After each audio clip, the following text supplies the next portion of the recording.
দেখছেন বিস club biscuit presents প্রবাস কণ্ঠ প্রাইম নিউজ। ত্রয়োদশ জাতীয় সংসদ নির্বাচনে নিরঙ্কুশ বিজয় লাভ করায় বিএনপি চেয়ারম্যান তারেক রহমানকে আন্তরিক অভিনন্দন জানিয়েছেন মালয়েশিয়ার প্রধানমন্ত্রী আনোয়ার ইব্রাহিম। এক বিশেষ বিবৃতিতে তিনি এই জয়কে গণতন্ত্রের বিজয় হিসেবে আখ্যায়িত করেছেন। আনোয়ার ইব্রাহিম তার বার্তায় উল্লেখ করেন, এ বিজয় গণতন্ত্রের বিজয়। নানা প্রতিকূলতা ও অসাধারণ চ্যালেঞ্জ অতিক্রম করে বাংলাদেশের জনগণ ব্যালটের মাধ্যমে তাদের সুস্পষ্ট মতামত প্রকাশ করেছে।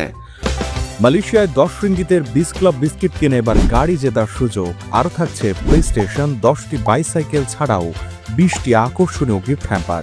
অংশ নিতে আপনার নাম, ফোন নম্বর, দোকানের নাম আর ভাউচারের ছবি পাঠিয়ে দিন কিউআর কোডের লিঙ্কে। অফারটি চলবে 28 ফেব্রুয়ারি পর্যন্ত। তিনি আশাবাদ ব্যক্ত করেন, জনগণের এই শক্তিশালী রায় বাংলাদেশের গণতান্ত্রিক চর্চাকে আগামীতে আরও সুসংহত ও শক্তিশালী করবে। অভিনন্দন বার্তায় আনোয়ার ইব্রাহিম বাংলাদেশের অন্তর্বর্তীকালীন সরকারের প্রধান উপদেষ্টা ও তার প্রিয় বন্ধু ডক্টর মোহাম্মদ ইউনূসের প্রতি বিশেষ কৃতজ্ঞতা প্রকাশ করেন। নির্বাচনের সুষ্ঠু পরিবেশ নিশ্চিত করার প্রশংসা করে তিনি বলেন, গণতান্ত্রিক প্রক্রিয়া সুষ্ঠুভাবে সম্পন্ন করতে তার নেতৃত্ব তত্ত্বাবধান অত্যন্ত গুরুত্বপূর্ণ ভূমিকা রেখেছে। বাংলাদেশের নতুন নেতৃত্বের সঙ্গে কাজ করার গভীর আগ্রহ প্রকাশ করে মালয়েশিয়ার প্রধানমন্ত্রী বলেন, দ্বিপাক্ষিক সম্পর্ককে নতুন গতি ও শক্তি দিতে উভয় দেশ এখন থেকে একযোগে কাজ করবে। সবশেষ মালয়েশিয়ার জনগণের পক্ষ থেকে বাংলাদেশের সাধারণ মানুষের প্রতি আন্তরিক শুভেচ্ছা ও ভ্রাতৃত্বের বার্তা পৌঁছে দেন তিনি।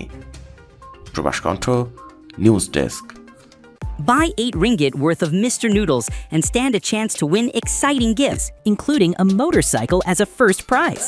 You can also get more than 50 attractive prizes, including a TV, t-shirts, and an oven. Simply scan the QR code and enter your name, mobile number, and store name. Promotion runs from 25 November 2025 to 25 February 2026. So enjoy Mr. Noodles and don't miss your chance to win.